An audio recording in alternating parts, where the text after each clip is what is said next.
Assalamualaikum kawan-kawan semua. Saya Dr. Teguh Haryo Sasongko dari Perdana University Malaysia akan sedikit berbagi mengenai COVID-19 dalam seri 5 menit membahas COVID-19. Dalam video pertama ini, saya akan membahas mengenai kapan pandemi COVID-19 akan berakhir. Pertanyaan ini tentunya penting bagi masyarakat karena berkaitan dengan pertanyaan kapan kita bisa kembali beraktivitas tanpa perlu merisaukan risiko penularan virus COVID-19. Adik-adik pelajar bisa kembali bersekolah seperti biasa. Adik-adik mahasiswa bisa kembali beraktivitas di kampus-kampus. Abang-abang ojol bisa naik lagi orderannya, dan lain sebagainya. Mari kita simak penjelasan berikut ini. Sulit sekali untuk kita bisa menjawab dengan pasti pertanyaan mengenai kapan pandemi ini akan berakhir jika jawaban yang diharapkan adalah tanggal pastinya. Jawaban untuk pertanyaan ini dapat didekati melalui prinsip epidemiologi, yaitu dengan memahami apa yang disebut dengan R0 atau dibaca R0. R0 adalah angka reproduksi dasar, yaitu rata-rata jumlah orang yang dapat ditulari oleh satu orang penderita suatu penyakit.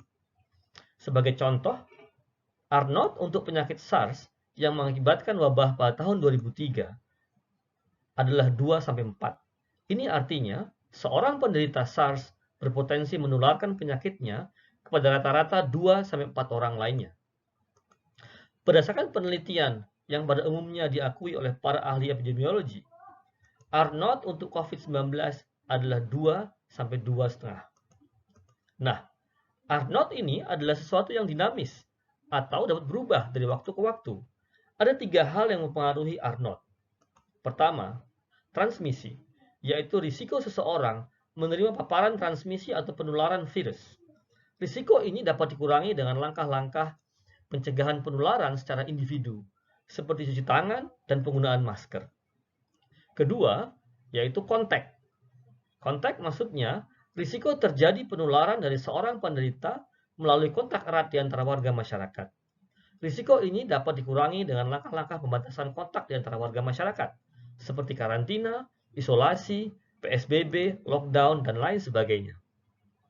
Yang ketiga yaitu durasi. Maksudnya, seberapa lama virus dapat bertahan dalam tubuh manusia untuk kemudian menimbulkan gejala setelah menulari orang lain. Risiko ini diatasi pada umumnya dengan obat-obatan yaitu antivirus dan vaksin. Dalam kaitan ini, wabah akan berakhir jika R0 dapat ditekan sampai di bawah 1. Dengan R0 di bawah 1, secara alamiah, jumlah penularan yang baru akan terus menurun hingga akhirnya hilang sama sekali. Banyak orang meremehkan kedahsyatan R0 dengan menyangka penularan kedua atau 3 orang lain untuk COVID-19 bukanlah penularan yang terlalu banyak. Mereka yang mencoba untuk membuat coret-coret matematika sederhana akan segera melihat dahsyatnya R0 di angka 2. Estimasi paling rendah untuk COVID-19. Orang pertama yang membawa virus ini akan menularkannya pada 2 orang lain pada rantai penularan pertama. Pada rantai penularan kedua, masing-masing 2 orang ini akan menularkannya pada 2 orang lain sehingga total ada 4 orang yang tertular pada rantai kedua. Begitu seterusnya. Jika rantai penularan ini tidak terputus, maka pada rantai ke-15 akan ada lebih dari 30.000 orang tertular. Dan kemudian pada rantai ke-20, lebih dari 1 juta orang akan tertular. Situasi ini yang sering disebut para ahli sebagai peningkatan eksponensial. Oleh karena itu, penting sekali untuk sekarang juga memutus rantai penularan.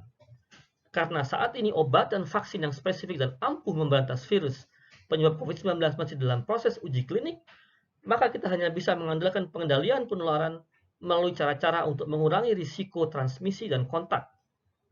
Seperti saya kemukakan sebelum ini, yaitu mencuci tangan, penggunaan masker, karantina atau isolasi bagi mereka yang berisiko, serta pematuhan seluruh lapisan masyarakat terhadap kebijakan pembatasan sosial oleh pemerintah, dengan tetap berada di rumah, bekerja dari rumah, dan beribadah dari rumah.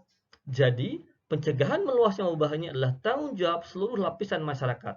Setiap individu masyarakat perlu mengambil peran dan tanggung jawabnya. Terima kasih. Wassalamualaikum warahmatullahi wabarakatuh.